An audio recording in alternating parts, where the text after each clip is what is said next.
তাওহীদ মানে কি জানো? তাওহীদ এক্সপ্লেইন। একাত্মবাদ। এই যে একাত্মবাদ, এই একাত্মবাদ মানে কি? লা ইলাহা ইল্লাল্লাহ। একাত্মবাদের ব্যাখ্যা হলো কি? লা ইলাহা ইল্লাল্লাহ। তাওহীদ আই লা ইলাহা ইল্লাল্লাহ। তাওহীদ মানে কি? লা ইলাহা ইল্লাল্লাহ। একাত্মবাদ মানে কি? এক আল্লাহতে বিশ্বাসী না? অর্থাৎ আমরা যারা মুসলমান, আমরা এক আল্লাহতে বিশ্বাসী। আর এটাই মানে কি? লা ইলাহা ইল্লাল্লাহ। আল্লাহ ছাড়া কোনো প্রভু নেই, কোনো ইলাহ নেই। এটাই কি? তাওহীদ। অর্থাৎ তোমার নামের ব্যাখ্যা হলো কি? লা ইলাহা ইল্লাল্লাহ। বুঝতে পেরেছো? তাওহীদের ব্যাখ্যা লা ইলাহা ইল্লাল্লাহ। লা ইলাহা ইল্লাল্লাহ মানে তাওহীদ। আর তাওহীদ মানে কি? লা ইলাহা ইল্লাল্লাহ, কোনো শরীক নেই তার ভিতরে। আচ্ছা যাক, হুজুর, বলো। আপনি যে বললেন আল্লাহু আকবার, লা ইলাহা ইল্লাল্লাহ আর একটা সুবহানাল্লাহ, হুম। এগুলো বললে জান্নাতের বাগান বড় হবে। হুম। যদি কেউ যদি কেউ যদি জাহান্নামে যায় তাহলে? কেউ যদি জাহান্নামে যায় তাহলে হ্যাঁ। যারা এই যে- মন থেকে, যারা মুখে স্বীকার করেছে লা ইলাহা ইল্লাল্লাহ, আল্লাহ ছাড়া কোনো ইলাহ নাই, কোনো মাবুদ নেই, না সত্ত্বেও আল্লাহ পাক মানে সে জাহান্নামী হওয়া সত্ত্বেও আল্লাহ পাক তাকে মাফ করে দিছেন। কারণ কি? হয়তো তার ছেলে হাফেজে কোরআন। কারণ কারো সন্তান যদি হাফেজে কোরআন হয়, তখন সেই সন্তান কমপক্ষে 10 জন মানুষকে জান্নাতে নিতে পারে। এমন 10 জন মানুষকে যাদের জন্য জাহান্নাম ওয়াজিব হয়ে গিয়েছে। বুঝতে পেরেছো? এটা হলো মুসলমানদের জন্য। যারা মুসলমান তারাই তো এই আমলগুলো করবে। এখন তারা এই আমলগুলা করার পরেও যদি সে যদি কোনো কারণে জাহান্নামী হয়, সে জাহান্নামে গিয়ে তার শাস্তি ভোগ করে আবার সে জান্নাতে যাবে। জান্নাতে গেলে সে আবার সেই আমল অনুযায়ী ফলাফলগুলো পেয়ে যাবে। আর যারা ঈমান আনেনি, কাফের, তারা তো এগুলা কখনো পড়বে না। পড়বে? যারা হিন্দু, সে কি পড়বে সুবহানাল্লাহ আলহামদুলিল্লাহ? সে যতই পড়ুক, সে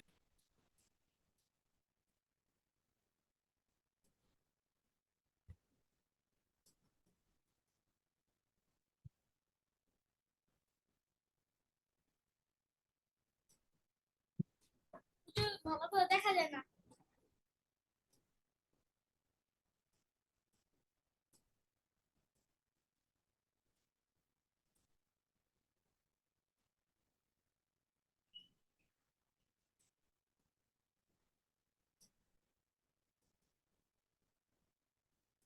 এখন ঠিক আছে? যে আপনার একটা ছবির জন্য যদি ভালো করে দেখা যায় আপনার পাশে, হ্যাঁ, স্ক্রিন শেয়ারের পাশে একটা ছবি না হুজুর আপনার? স্ক্রিন শেয়ারের পাশে আমার একটা ছবি। হুজুর জুম করবেন আর পুরো পুরো স্ক্রিন দিবেন হুজুর, ফুল স্ক্রিন। এই যে ফুল স্ক্রিন দিলাম তো সুরার। এখন দেখা যাচ্ছে সূরা? জি হুজুর। তুমি একটু পড়ো না এখন, দেখে দেখে পড়ো। আলম বিসমিল্লাহ বিসমিল্লাহির রহমানির রহিম। সূরাতুল ফিল মাক্কিয়াহ। বিসমিল্লাহির রহমানির রহিম।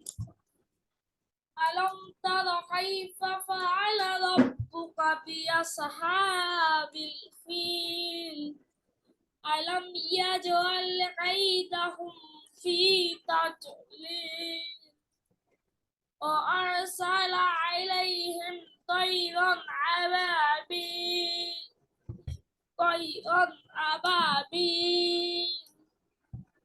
ترميهم بحجارة من سجين فجعلهم كعصف مأكول فجعلهم كعصف مأكول মাশাআল্লাহ।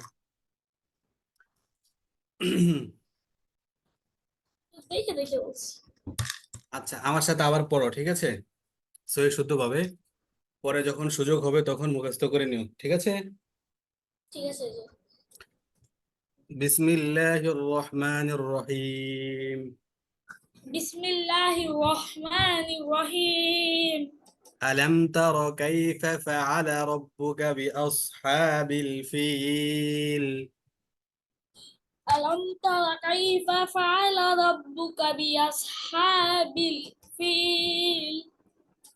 ألم تر كيف فعل ربك بأصحاب الفيل ألم تر كيف فعل ربك بأصحاب الفيل ألم يجعل كيدهم في تضليل ألم يجعل كيدهم في تضليل ألم يجعل كيدهم في تضليل ألم يجعل كيدهم في تضليل وأرسل عليهم طيرا أبابيل وأرسل عليهم طيرا أبابيل وأرسل عليهم طيرا أبابيل وأرسل عليهم طيرا أبابيل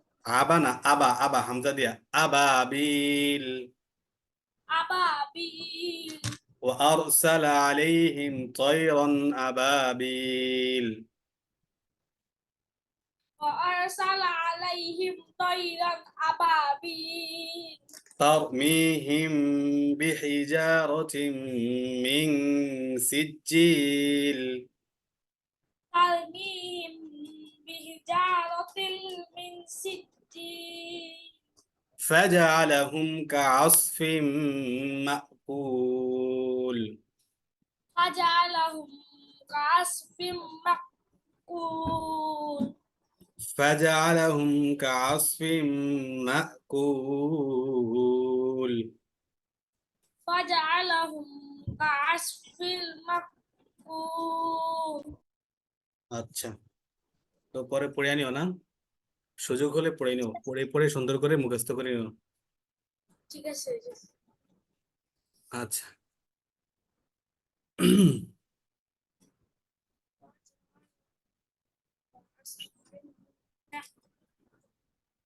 আজকে আর কিছু পড়বা? জি জি আজকে তো পড়া জি শেষ, এতটুকুই। পিছনের পড়া রিভিশন দিবা আর এই সূরাটা মুখস্থ করে নিবা, এতটুকুই।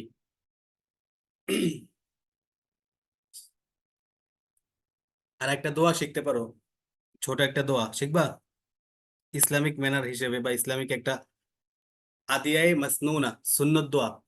দৈনন্দিন জীবনে চলার পথে কিছু কিছু দোয়া আছে, যে সকল দোয়া আমাদের আমরা যদি শিখি এবং কিগুলো পড়ি, তাহলে আমাদের মানে কি বলে চলাফেরা করতে সহজ হয়।